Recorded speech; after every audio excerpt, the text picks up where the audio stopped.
So that actually brings me to my next question, which is sort of how ACT UP was organized and sort of why it worked. I mean, it seems, again, from the film, and I know sort of we as a community sometimes struggle with people have differing ideas on sort of what some of the best strategies are or even what the goals should be. And I've heard people describe ACT UP to me as a very democratic and decentralized organization. But what did that actually mean in practice? Well, it was. In practice, it meant that we had to, in order to stay very democratic, where almost all the major decisions were done by majority vote of whatever member was in the room, it meant that everybody had to show up in a room once a week. So what it meant in practice is that we had a general membership every Monday night at the Gay and Lesbian Community Center in New York City.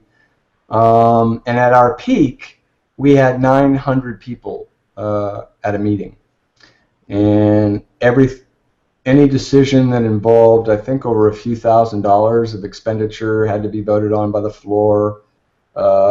Any change of structure, any action, any demonstration, any press release, all of that was done by majority vote. We were not, thankfully, we were not consensus, or we had never gotten anything done, and that's one of the things that I think Occupy made a mistake trying to do from the beginning.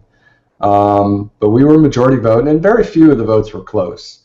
When people hit on good ideas, everybody in the room got excited about it, and it was always very lopsided votes.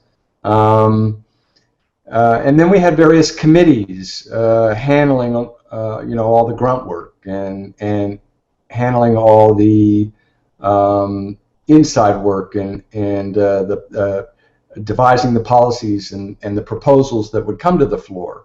There were committees on every issue within HIV/AIDS. There was a fundraising committee. There was an outreach committee. There was a media committee, which was brilliant.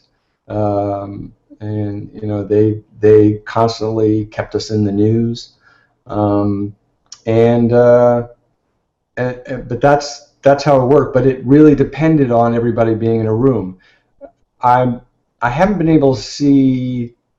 I haven't found a model yet for a large democratic movement replicating that online yet. But I'm sure the technology is doable, but difficult.